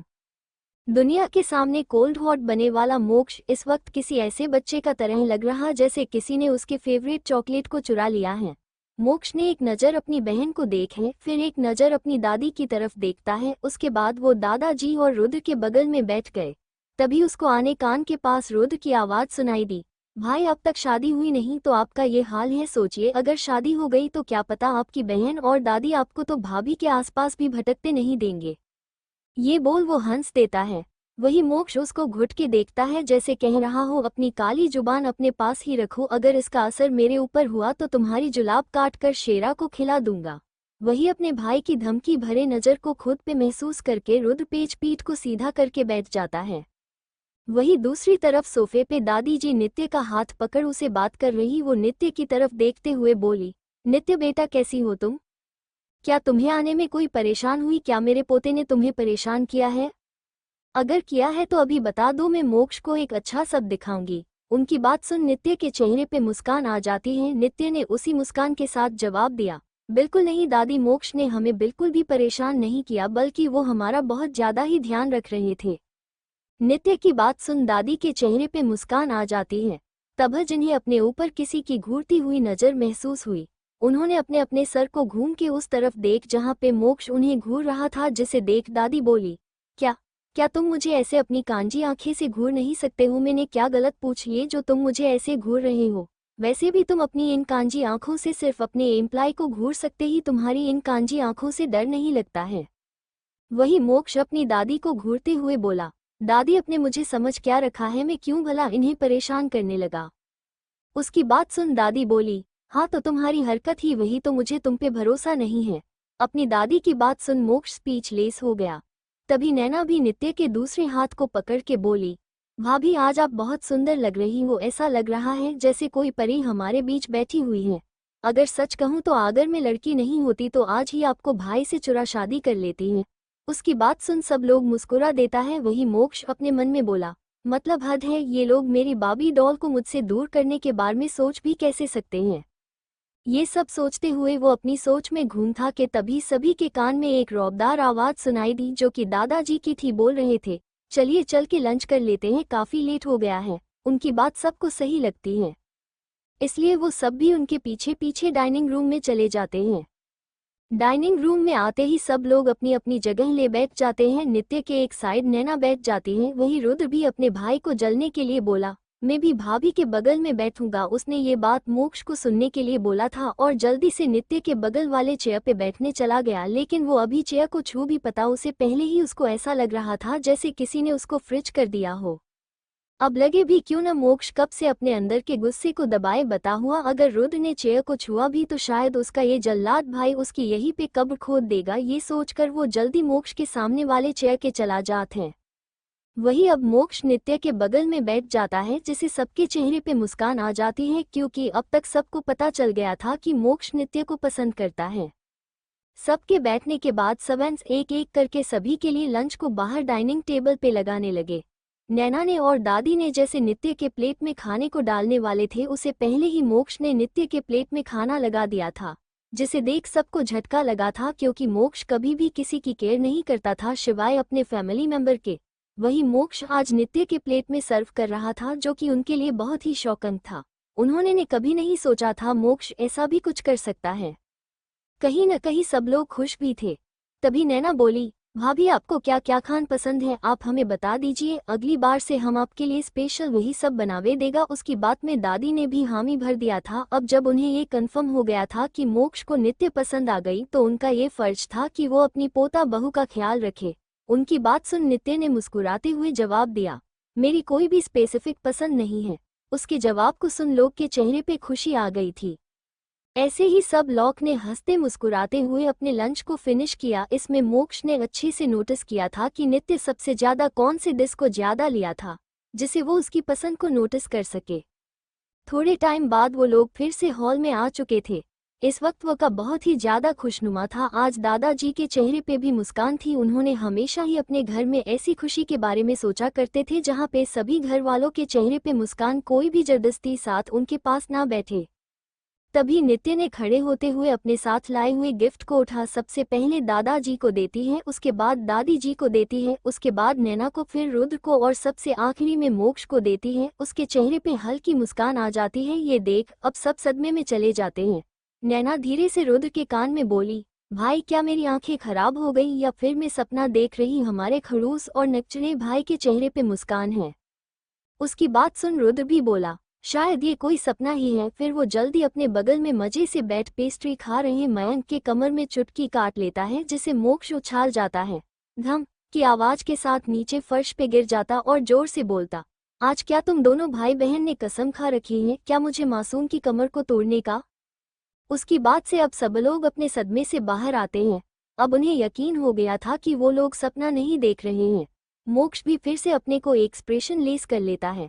नित्य ने एक आखिर गिफ्ट को मयंक को दे दिया, जिसे देख उसी बहुत खुशी हुई थी। नैना ने एक्साइटेड होते हुए बोली, भाभी क्या मैं इस गिफ्ट को देख सकती हूँ? उसकी बात सुन नित्य ने अपने सर को हिला दिया। उसने जल्दी से अपने गिफ्ट को ओपन किया तो नैना की आंखें हैरानी से बड़ी हो गई। नैना ने जल्दी से गिफ्ट बॉक्स में रखे हुए सामान को बाहर निकाली और जल्दी से एक्साइटेड होते हुए बोली, वाह भाभी ये तो निया के कल ही लॉन्च हुए कलेक्शन है न, अपने इससे इतनी जल्दी खरीद भी लिए। फिर से उसे मैचिंग ज्वेलरी को देख जो कि निया ब्रांड का ही था। उसके साथ कुछ स्किन केयर प्रोडक्ट थे जो कि बहुत ही महंगे ब्रांड के थे। उन सभी को देखते हुए नैना के चेहरे पे बहुत बड़ी मुस्कान थी। नैना ने के लिए ये गिफ्ट बहुत ही ज़्यादा प्रेशियस थे, क्योंकि इन सभी चीज़ को लेने के लिए सिर्फ पैसा ही नहीं बल्कि कनेक्शन भी जरूरी थे। ये देख दादी जी ने भी जल्दी से अपने गिफ्ट को खोला। उनकी आंखें चमक उठी थी। उसमें कुछ म्यूजिक शीट रखी हुई थी, उसके साथ ही एक वायलिन था, जिसे देख दादी जी खुश हो गई क्योंकि वो अपने समय में एक बहुत भी वायलिनिस्ट रह चुकी थी। उन्हें वायलिन बजना बहुत पसंद था। आज भी वो वायलिन की दुनिया में उनका नाम है। उन्होंने जब ये म्यूजिक शीट देखा तो उनकी आंखों में चमक के साथ साथ खुशी भी आ गई थी। वो नित्य की तरफ देखते हुए बोली, बेटा ये म्यूजिक शीट तो नियम के हैं ना? उसकी बात नहीं, नित्य ने अपना सर हिला दिया। दादी जी ये सुन खुश हो गई। तभी रुद्र बोला, भाभी लेकिन मैंने सुना है नियम वायलिन पीस मिलना इतना आसान नहीं है, तो फिर आपको कैसे मिला? उनकी बात सुन नित्य बोली, क्योंकि नियम मेरे दोस्त है तो उन्होंने ही मुझे दिया है। ये बात जितनी आसानी से नित्य ने बोला था उतना बड़ा बॉम्ब उन सबके ऊपर गिरा था, क्योंकि आज तक किसी ने भी नियम को देखा नहीं था। किसी को नहीं पता था कि नियम को मेल्स है या फीमेल, वो दिखता कैसा कुछ भी नहीं कर पाता। वही नित्य बोल रही कि वो उसका दोस्त है। अब दादाजी ने अपने गिफ्ट को खोला तो उसमें एक पेंटिंग के साथ साथ एक तेल और मेडिसिन की शीशी थी। उस मेडिसिन और पेंटिंग को देख दादाजी की आंखें हैरानी से बड़ी हो गई थी। उनके आंखों में एक खुशी थी क्योंकि वो एक फैमिली पोर्ट्रेट थी। उसमें उनके पूरे परिवार की पोर्ट्रेट बना हुआ था, जो कि उस पोर्ट्रेट को बहुत ही लाइवनेस से भर रहा था। दादाजी को जो पोर्ट्रेट नित्य ने गिफ्ट किया था उसके नीचे एनके का साइन किया हुआ था, जिसे देख दादाजी बोले, बेटा तुमने ये पोर्ट्रेट स्पेशली एनके से बनवाई है क्या? हालांकि उस पेंटिंग का दादाजी समझ गए थे, लेकिन उसके बाद भी उन्हें ये सवाल किया था, शायद अपने जवाब को कंफर्म करने के लिए। उनके सवाल को सुन नित्य ने अपने सर को हिला दिया। फिर वो इस मेडिसिन को देखते हैं जिस पे नी फार्मेसी का लेबल किया हुआ था। उससे देखते हुए बोले, नित्य बेटा और ये मेडिसिन तुम्हें कैसे मिला? नित्य अभी कुछ जवाब देती उसे पहले ही मोक्ष बोला, दादाजी नित्य है डॉक्टर नी है और उसने इस मेडिसिन को खुद बनाया है। वही मोक्ष के मुंह से नित्य के लिए डॉक्टर नी के आइडेंटिटी सुने के बाद सब लोग हैरान हो गए थे। तभी दादाजी ने मोक्ष से सवाल किया, तुम्हें कैसे पता मोक्ष? उनके सवाल को सुन मोक्ष ने अपनी आंखों में चमक लिए बोला, दादाजी अक्षय की सर्जरी को नित्य ने ही किया है, उस वक्त में नित्य से मिला था। उसकी बात सुन अब सब लोग आपकी आंखों में एडमिरेशन लिए देखने लगे। वही सबको अपनी तरफ ऐसे देखता देख नित्य को थोड़ा अनकंफर्टेबल होने लगा था। उसको इन सब चीज की आदत नहीं थी, इसलिए उसे थोड़ा अवॉर्ड हो रहा था। वही उसकी हालत को समझते हुए नैना ने अब रुद्र की तरफ देखते हुए बोला, भाई आप भी अब अपना गिफ्ट खोलिए। उसकी बात उन रुद्र ने अपना सर हिला दिया। इसमें जैसे ही गिफ्ट खोला तो उसमें में कुछ पियानो के शीट्स थे, जिसे देख उसकी आंखें हैरानी से बड़ हो गई थी, क्योंकि वो म्यूजिक शीट उसे कब से चाहिए थी अपने नए सॉन्ग को कंपोज करने के लिए। लेकिन उसने अभी तक ना जाने कितने ही पियानोइस्ट से कांटेक्ट किया था, लेकिन उसको वो कंपोजिशन नहीं मिल रहा था जो उसे चाहिए था। लेकिन नित्य ने उसको गिफ्ट किया था।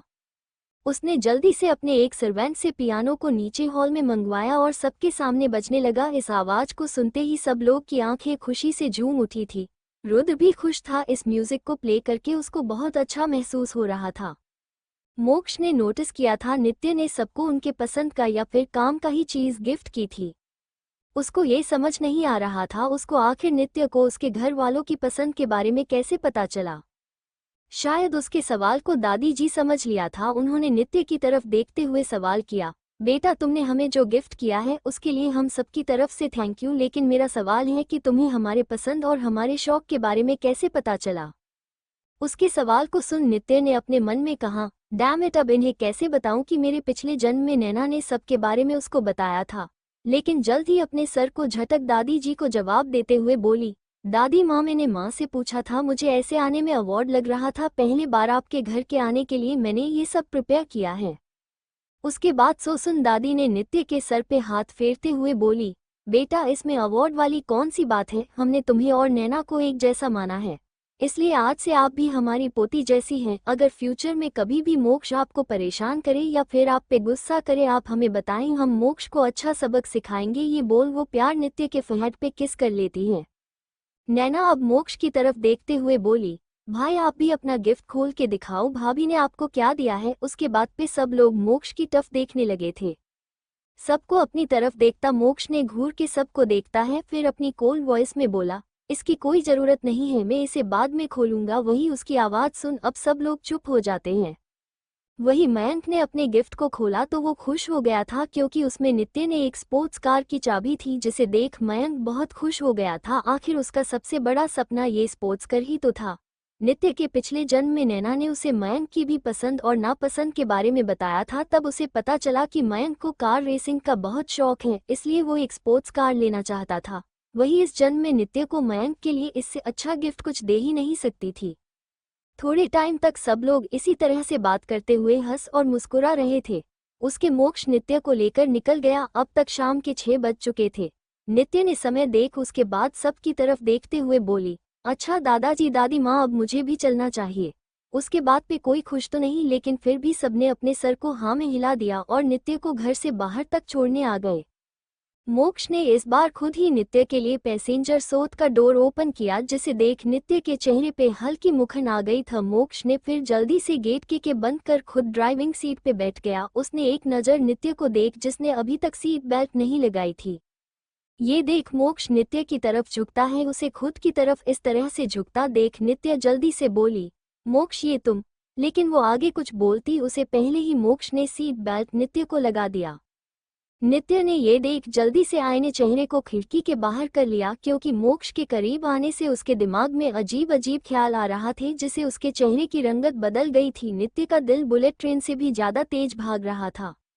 वही मोक्ष ने भी जैसे उसके मन की बात को समझ लिया हो, उसके चेहरे ले बहुत ही आकर्षक मुस्कान गई। उसने अपने एक हाथ से स्टीयरिंग व्हील को हैंडल कर रहा था, वही दूसरे हाथ से उसने नित्य के हाथ को इंटरलॉक कर लिया था।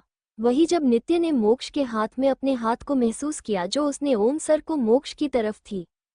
नित्य ने मोक्ष के हाथ में अपने देखे, लेकिन उसको कुछ भी गलत नहीं लगा था, इसलिए उसने भी अपने हाथ हटाने की कोशिश नहीं कर रही थी, जो कि मोक्ष को बहुत अच्छा लग रहा था। क्योंकि जब से वो लोग राठौड़ पैलेस गए थे, सब लोगों ने नित्य के आसपास ही घूम रहे थे, जिससे मोक्ष को टाइम भी नहीं मिल पा रहा था। लेकिन अब ऐसा नहीं था, अब वो अपनी बाबी डॉल के साथ एक अच्छा टाइम बिता सकता है। कार में बस खामोशी थी, लेकिन फिर भी दोनों के दिल में एक सुकून था। जहां इस खामोशी में मोक्ष के चेहरे पे हल्की मुस्कान थी, वही नित्य भले ही अपने इमोशन और फीलिंग से अनजान मोक्ष के साथ अच्छा लग रहा था। उसकी पिछली जिंदगी में जब स्नेही ने राहुल से नित्य को मिलवाया था, तब राहुल हमेशा ही ज्यादा टाइम नित्य के आसपास होता था, जो उससे बहुत प्यार करता, उसकी केयर करता था। स्नेहा की वजह से उन दोनों में बहुत अच्छी दोस्ती हो गई थी, जिस कारण नित्य के दिल में राहुल की फीलिंग आने लगी थी। लेकिन जब भी राहुल नित्य के हाथ को पकड़ता या फिर उसके करीब आने की कोशिश करता, उस वक्त नित्य को कभी भी उसके साथ कंफर्टेबल फील नहीं होता था, जिस कारण वो रिलेशनशिप में होके भी राहुल से ज़्यादा फिजिकल कांटेक्ट नहीं करती थी। उसने कभी भी राहुल को खुद के हाथ को पकड़ने की परमिशन तक नहीं दी थी। वही मोक्ष था। नित्य को अच्छे से याद था कैसे वो दोपहर में मोक्ष के कंधे पे सोई थी, कैसे मोक्ष ने उसके बालों को सहलाया, उसके लिए सीट बेल्ट लगाया उस वक्त की करीब, और अभी उसका हाथ पकड़ है। ये सब चीज़ नित्य एंजॉय कर रही थी, उसको ये सब चीज़ अच्छी लग रही थी। उसको मोक्ष के साथ एक सेंस को सिक्योरिटी का एहसास हो रहा था। शायद ये ही डेस्टिनी है। अगर मैं अपने पिछले जन्म में स्नेहा पे भरोसा नहीं करती और उसकी बहन जैसी केयर नहीं करती तो शायद वो मेरा अंत नहीं होता, शायद मैं अपने पिछले जन्म में ही मोक्ष से मिल चुकी होती है। ये सब नित्य अपने मन में सोच रही थी कि तभी उसका फोन रिंग हुआ। उसने कॉलर पे शो हो रहे नाम को देख उसकी आंखें सिकुड़ गई। उसने जल्द से अपने फोन को हाथ में लिया। दूसरी तरफ से एक औरत की घबराई हुई आवाज आई, नित्य बेटा आप जल्द से जल्द आश्रम आ जाए, पलक को कल रात से बुखार है। हमने उसकी वक्त डॉक्टर को बुला लिया था, डॉक्टर ने कुछ दवा लिख के दिया है, लेकिन पलक दवा खाने से मन कर रही है। उसने जिद पकड़ ली जब आप उससे मिलने के आ जाती तो। वही उनकी बात सुन नित्य के चेहरे पे परेशान आ गई। वो मोक्ष की तरफ देखते हुए बोली, मोक्ष क्या तुम कार को आशा ट्रस्ट की तरफ ले जाता सकते हो? अगर कहीं और जान है तो कार को यही रोक दो। मैं नहीं, मैं तुम्हें वहां ले सकता हूँ। नित्य की बात खत्म होने ने पहले मोक्ष ने जवाब दिया। उसके बाद वो नित्य को तरफ देखता है और फिर से अपनी ड्राइविंग पे फोकस करने लगता है। उसके बाद कोई कुछ नहीं बोलता है। लगभग 1 घंटे बाद मोक्ष और नित्य की कार आशा ट्रस्ट आश्रम के बाहर रुकती है। ये आश्रम नित्य के दादाजी ने अपनी पत्नी आशा के नाम पे खोला था। इस आश्रम को खोलने के सबसे बड़ा रीजन ये था कि आशा बेदी नित्य की दादी माँ एक अनाथ थी। उनकी कभी ज़्यादा अच्छी जिंदगी नहीं बीती थी, इसलिए वो इस आश्रम के जरिए उन सभी अनाथ बच्चों को एक अच्छी लाइफ देना चाहती थी। इसी के साथ उन्होंने ने बुद्धा आश्रम भी खोला था, जहाँ पे जो बूढ़ी औरत और आदमी को किसी का सहारा नहीं होता है उन्हें इस आश्रम में लाया जाता है। इससे एक फ़ायदा ये भी होता कि जो अनाथ बच्चों को एक परिवार के रूप में ये मिल जाते हैं जिनके साथ वो रह सकते हैं। ये पूरा अनाथालय एक परिवार के तरह था। आशा जी के गुजरने के बाद ये आश्रम नित्य के दादाजी चलते थे, लेकिन 1 महीने पहले उनकी भी डेथ हो गई थी और अब इस अनाथालय को नित्य और सत्यम मिलकर संभाला करते थे। नित्य जैसे ही कार से बाहर आए, एक केयर टेकर बाहर निकल सीधा नित्य के पास आते हुए बोली, नित्य बेटा जल्दी से चलो, पलक की तबीयत बहुत खराब है और वो दवा लेने की जगह आपसे मिलने की जिद कर रही है। इस वक्त केयर टेकर बहुत ज्यादा गहराई हुई थी, इसलिए उसने नित्य के साथ मोक्ष पे ध्यान नहीं दिया। नित्य ने मोक्ष का हाथ पकड़ लिया और उसको भी अपने साथ अंदर ले जाने लगी थी। वो लोग जैसे ही गेट से अंदर आए वो का देख मोक्ष जो बहुत अच्छा लगा रहा। वहां पे कुछ बूढ़ी औरतें आपसे में बात कर रही थी, उनके चेहरे पे मुस्कान थी। वही थोड़ी दूर पे एक चबूतरे पे सभी बूढ़े आदमी बैठ के बातें कर रहे थे। थोड़ी दूर पे उनके आसपास कुछ बास छोटे छोटे बच्चे खेल रहे थे तो कुछ उन बूढ़े लोगों से बात कर रहे थे। वहां का माहौल बहुत ही अच्छा और सुकून भरा था। मोक्ष को यहाँ का माहौल बहुत अच्छा लग रहा, जैसे वो एक ऐसी जगह खड़ा ही जहाँ पे सिर्फ खुशियाँ बांटी जाती हैं। यहाँ किसी के मन में किसी के लिए भी कोई बैर नहीं है, सब लोग अपने खुश और मगन थे। नित्य और मोक्ष थोड़े टाइम में एक कमरे में आए। उस कमरे एक लड़की रोने की आवाज आ रही थी, जो बोली रही थी, मुझे मम्मा चाहिए, पलक को दवाई नहीं, मम्मा चाहिए, मम्मा को बुला, मुझे मम्मा चाहिए। वो बस ये बोल के रोए जा रही थी। उस लड़की का छोटा सा चेहरा रोने के लाल हो गया था, उसकी आंखें से आंसू मोती की तरह नीचे गिर रहे थे। तभी सरिता जी जल्दी से नित्य की तरफ इशारा करते हुए बोली, पलक बेटा शांत हो जाओ, देखो आपकी मम्मा आ गई। उसकी बात सुन पलक ने अपनी आंसू भरी आंखी को उठा के सामने की तरफ देखा जहाँ पे नित्य खड़ी। वो छोटी लड़की जल्दी से नित्य की तरफ भागते हुए गई और उसके गले लगते हुए बोली, मम्मा आप कहाँ गए थे, आपने आने में कितनी देर कर दी, आप बहुत बुरी हैं, बहुत बुरी। उसकी बात सुन नित्य अपने घुटने के बल उसके सामने बैठे हुए बोली, पलक बच्चा आपको पता है ना, मम्मा को काम करना होता है ताकि मैं आपको फ्यूचर में अपने साथ रख सकूं, क्यों है ना। उसकी बात सुन पलक, जो कि सिर्फ अभी 3 साल की, वो चुप हो गई, लेकिन उसका सुबकना अभी भी चालू था। उसकी बात सुन पलक बोली, मम्मा कल स्कूल में प्रिया ने मुझे से झगड़ा किया था, उसने मुझे धक्का मारी थी तो मैंने भी उसके साथ वही किया। प्रिया ने अपनी मम्मा को मेरी कंप्लेन कर दी तो उसकी मम्मा स्कूल आई थी और उन्होंने ने मुझे बोला कि मैं अनाथ हूँ और कोई भी मेरे जैसे इंसान से प्यार नहीं करेगा, मैं किसी का गंदा खून हूँ, न मेरी मम्मी का पता है और नहीं मेरे पापा का। ये बोलते बोलते वो और रोने लगी थी।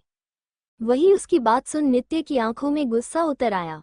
उसने फिर भी खुद के गुस्से पे काबू रखते हुए बोली, बेबी आप पहले रोना बंद करो, मैं आप तो मेरे स्ट्रॉन्ग बच्चे हूं ना, तो प्लीज चुप हो जाओ। ये बोल वो उसके आंसू को पोंछने लगती है। तभी उसे महसूस हुआ कि पलक की बॉडी आग जैसी तप रही है, तो उसने जल्दी से केयर टेकर से पूछा, क्या पलक ने अभी तक दावा नहीं लिया है? उसकी बात सुन केयर टेकर ने बोला, नहीं, उन्होंने ने कल रात से कुछ खाया भी नहीं है। वही मोक्ष बस एक तक ये सब देख रहा था, उसको समझ नहीं आ रहा था को आखिर ये बच्ची कौन है और ये नित्य को मम्मा क्यों बोल रही है। वही उस बच्ची की बात सुन मोक्ष को भी बहुत गुस्सा आने लगा था। आखिर कैसे कोई इस 3 की बच्ची के सामने ऐसा बोल सकता था। नित्य ने जल्दी से पलक को अपनी गोद में उठा लिया और उसके फोरहेड पे किस करते हुए बोली, पलक बेबी तुम्हें पता है न मैं तुमसे कितना प्यार करती हूँ, फिर तुम कैसे अपनी तबीयत को खराब कर सकती हो।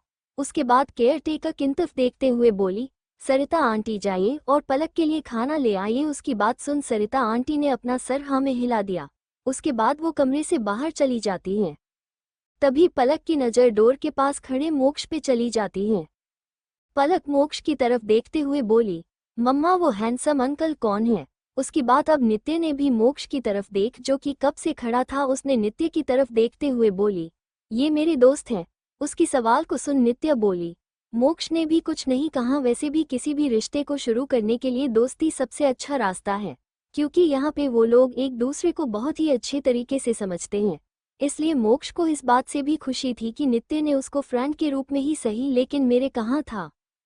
पलक अभी आगे कुछ सवाल करती उसे पहले ही सरिता आंटी पलक के लिए खाना लेकर आ गई। पलक में जब देख कि आज खाने में उसको सूप मिलेगा तो उसका मुंह बन गया, लेकिन वो जानती थी अगर उसने नाटक की तो उसकी मम्मा उसको बहुत गुस्सा करेगी। वैसे भी उसने कल से कुछ नहीं खाया था, जिस उसकी मम्मा का गुस्सा अभी भी बढ़ा हुआ था। इसलिए पलक ने बिना कोई शैतानी और नखरा किए ही चुपचाप उस सूप को पीने लगी। थोड़े टाइम में जब उसने सूप को फिनिश किया, तभी नित्य ने उसके सामने एक टैबलेट कर दी, जिसे देख उसका कुछ बन गया। उसने अपनी पप्पी आंखों से नित्य की तरफ देखते हुए बोली, मम्मा प्लीज ये टैबलेट नहीं, ये बहुत कड़वी होती है। लेकिन वो मन कर रही थी। तभी मोक्ष आगे आते हुए नित्य की हाथ से टैबलेट ले लेता है, फिर अपने जेब से 2 चॉकलेट के पैकेट को निकालता है और फिर उन चॉकलेट्स को देखते हुए अपने होठों पे हल्की मुस्कान लिए बोला, नित्य तुमने नहीं कहा कि हम एक गेम खेलें जिसमें तुम ये टैबलेट जिसे भी खाने के लिए दोगी हम उसे ये चॉकलेट्स देंगे और फिर उसके साथ कल हम घूमने जाएंगे। उसकी बात सुन पलक की आंखें चमक उठी। उसकी आंखों को देख के ऐसा लग रहा जैसे मिलियन ऑफ स्टार एक साथ चमक रहे हो। मिस्टर हैंडसम क्या आप सच बोल रहे हैं? उसकी बात सुन मोक्ष ने अपने सर हिलाते हुए हाँ में जवाब दिया। उसके बाद अपने चेहरे पे थोड़ी मायूसी लिए बोला, लेकिन इस गेम को खेलने का क्या फ़ायदा, आप तो ये टैबलेट खाने वाले नहीं हो ना, इसलिए अब हम किसी और क्यूट और इंटेलिजेंट लड़की को ढूंढने जा रहे हैं। ये बोल वो नित्य का हाथ पकड़ लेता है। वही बैठी 3 साल की पलक ये सब अपने टुकुर टुकुर आंखों से देख रही। जब उसने देखा कि कैसे मोक्ष उसकी मम्मा का हाथ पकड़ उसको ले जा रहा है, तो वो जल्दी से नित्य का दूसरा हाथ पकड़ ली और फिर मोक्ष की तरफ देखते हुए बोली, अरे अरे मिस्टर हैंडसम, आप लोगों ने तो मेरे मजाक ज्यादा ले लिया। फिर वो नित्य की तरफ देखते हुए अपने चेहरे के मुस्कान लिए बोली, मम्मा मैं इस चैलेंज को पूरा करूंगी क्योंकि आपकी पलक बहुत स्ट्रांग है, उसके साथ साथ क्यूट और इंटेलिजेंट भी तो है। फिर वो जल्दी से नित्य के हाथ से टैबलेट लेते हुए बोली, मम्मा आप चीन मत करो, मैं आपके बिलीव को टूटने नहीं दूंगी और मिस्टर हैंडसम से ये चॉकलेट ले लूंगी, उसके बाद हम दोनों साथ खाएंगे। इसी के साथ सुने जल्दी से नित्य के हाथ से टैबलेट को ले अपने मुंह में रख लिया, जिससे उसका मुंह बन गया। उसका दिल कर रहा था कि वो अभी उस टैबलेट को बाहर फेंक दे, लेकिन फिर उसने सामने खड़े मोक्ष को देख और अपना मन बदल दिया और जल्दी से नित्य के हाथ दूध का ग्लास को अपने मुंह से लगा टैबलेट को अपने गले से जैसे तैसे नीचे किया। दावा खाने के बाद उसका बहुत गंदा मुंह बना हुआ था। उसको दावा सच में बहुत कड़वी लग रही थी, जिसे देख मोक्ष ने चॉकलेट के एक पीस को उसके मुंह में डाल दिया था, जिससे अब वो धीरे धीरे नॉर्मल होने लगी। पलक अपनी चमकती आंखों से मोक्ष की तरफ देखते हुए बोली, मिस्टर हैंडसम मैं जीत गई हूँ, तो अब आप मुझे जल्दी से मेरे चॉकलेट दो। ये सुन मोक्ष के चेहरे पे बहुत ही दिलकश मुस्कान आ गई थी। उसने अपने हाथ में पकड़े दोनों चॉकलेट को पलक के सामने रखे दिया।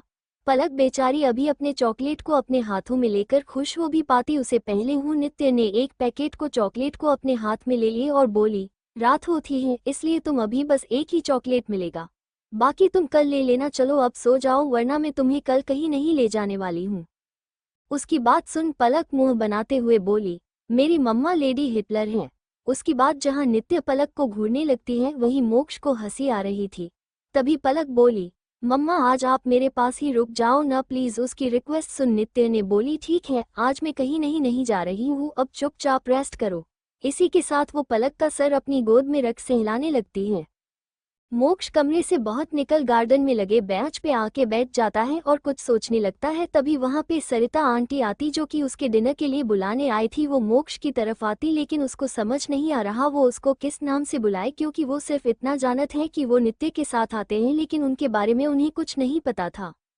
वो मोक्ष की तरफ देखते हुए बोली, मुझे माफ कर दी जाए, आज जब आप आए और मैंने आप पे ध्यान नहीं दिया। वैसे आप नित्य बेटा के क्या लगते हैं? उनकी बात सुन मोक्ष हल्की मुस्कान के साथ बोला, मैं उसका फियांसे हूँ। उनकी बात सुन सरिता जी हल्की मुस्कान के साथ बोली, अच्छा है, वैसे भी तुम दोनों साथ में बहुत अच्छे दिखते हो। मैं तुमसे से बस एक बात कहना चाहती हूँ कि फ्यूचर में उसका बहुत ध्यान रखा। वो हमेशा से अकेली रहती आई है, उसके पास पलक के अलावा कोई नहीं जिसके वो जी सके। अगर पलक नहीं होती तो शायद नित्य आज से तुम साल पहले ही खुद को खत्म कर लेती, लेकिन सिर्फ पलक के लिए वो यहाँ है। उनकी बात मोक्ष हैरानी से उनकी देखते हुए बोला, आपके कहने का मतलब क्या है? उसकी बात सुन सरिता जी बोली, जिस दिन आप नित्य का भरोसा जीत लेंगे उस दिन नित्य आपको इस बारे में बात देगी। उसको बस हंसते हुए बोली, आएगा देखो ना, इन सब बातों में तो मैं ये भूल गई कि मैं तुम्हें यहाँ पे डिनर के लिए बुलाने के लिए आई थी। उसके बाद वो उसके डिनर के लिए बोल अंदर चली जाती हैं।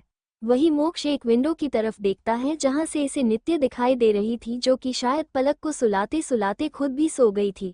उसके बाल हवा से उड़ के उसके चेहरा को ढक रहे थे। उसके लिप्स नींद में होने के कारण फुले हुए लग रहे थे। ये देख मोक्ष के चेहरे पे हल्की मुस्कान आ जाती है। फिर वो अंदर डिनर के लिए चला जाता है। दूसरी तरफ स्नेहा बेचैनी से लिविंग हॉल के चक्कर काट रही थी। वो बेताबी से नित्य के आने का इंतजार कर रही। तभी राधिका जी जो कि कब से उसको ही देख रही थी वो स्नेहा को आवाज देते हुए बोली, क्या हुआ बेटा, तुम किसका इंतजार कर रही हो? उसकी बात सुन स्नेहा बोली, मॉम नित्य दी अभी तक नहीं आए हैं, मुझे उनकी फिक्र हो रही है। देखता न अब तो घड़ी में रात के 9 बजे गए हैं।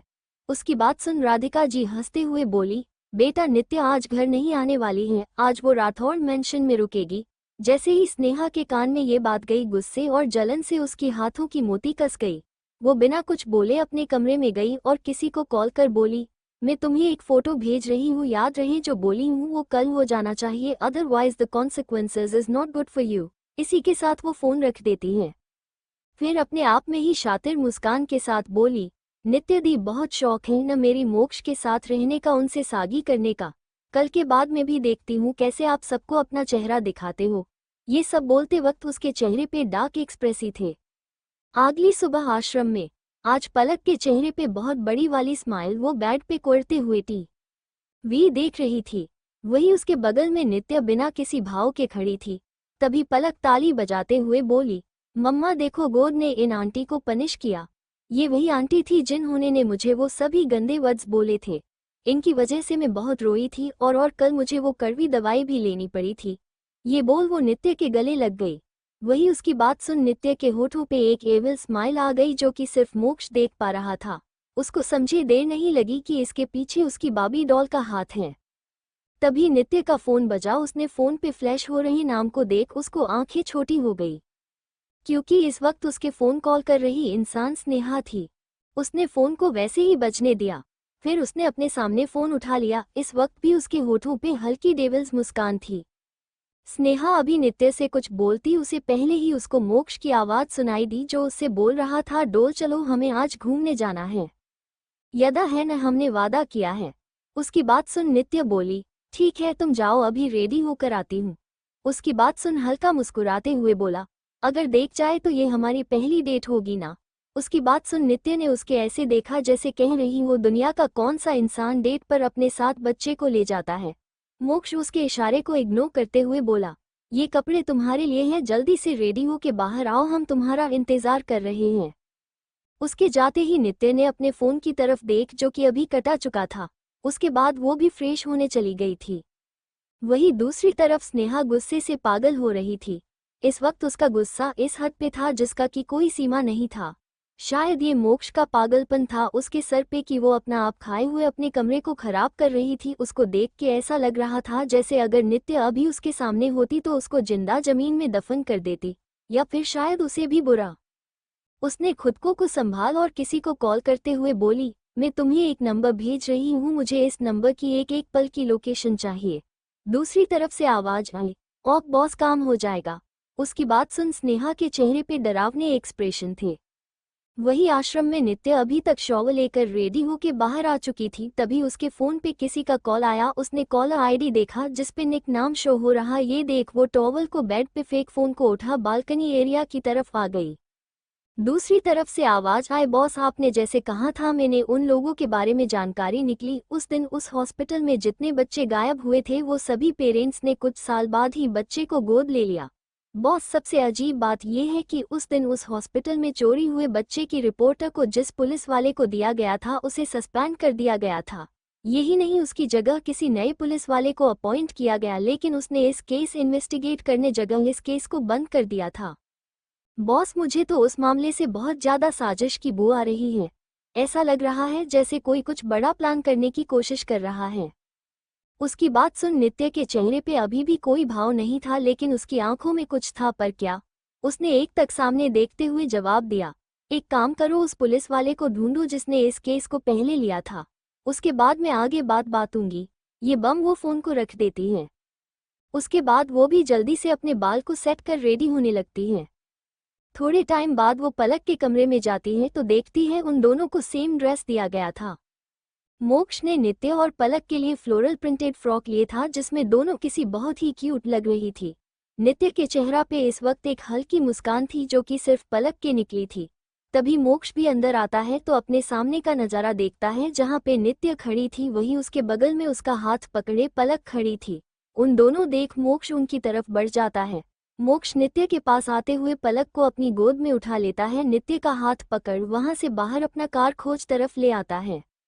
वो उसके ग्राम हाथ के पकड़ में अपने हाथ देख ना जाने क्यों, लेकिन नित्य दिल तेजी से धड़कने लगा था।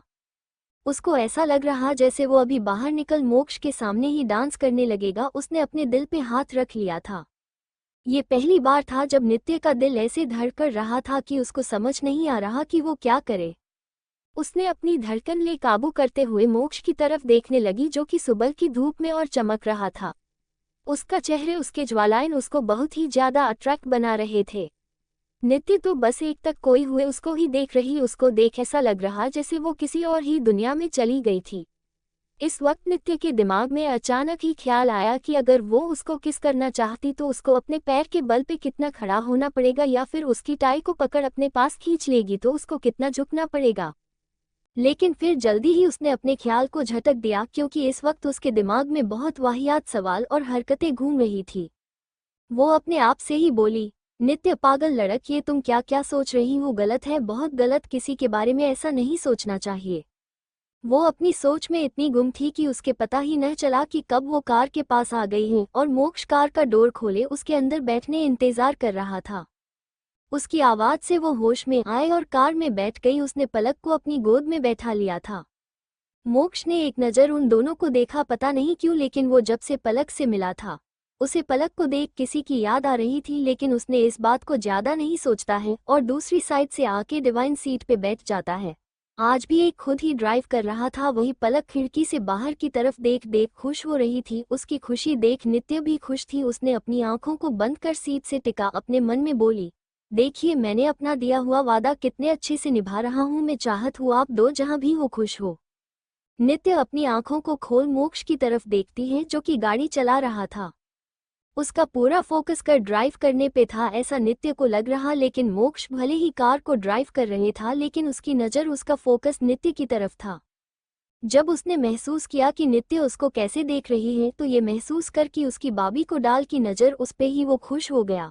वो ड्राइव करते हुए बोला, बाबी डॉल मैं तुम्हारा ही हूँ, इसलिए जितना देखना है बाद में देख लेना। फिलहाल तुम्हारे ऐसे देखने से मैं ड्राइविंग पे फोकस नहीं कर पा रहा। क्या चाहती हो तुम कि मैं तुम्हें किस कर लूँ? क्योंकि कार को मैं ऑटोमेटिक मोड पे भी कर सकता हूँ। उसकी बात सुन नित्य का चेहरे हल्का लाल पड़ गया। उसने अपने मन ही कहा, कितना बेशर्म इंसान है ये। तभी उसको नित्य की आवाज आई, एटलीस्ट तुमसे कम, वरना मेरी टाई खींच मुझे झुका के किस करने का आइडिया बुरा नहीं था। अब नित्य हड़बड़ गई। उसने अपनी नज़र इधर उधर करते हुए जवाब दी, किसने बोला तुम्हें ऐसा? To be continued.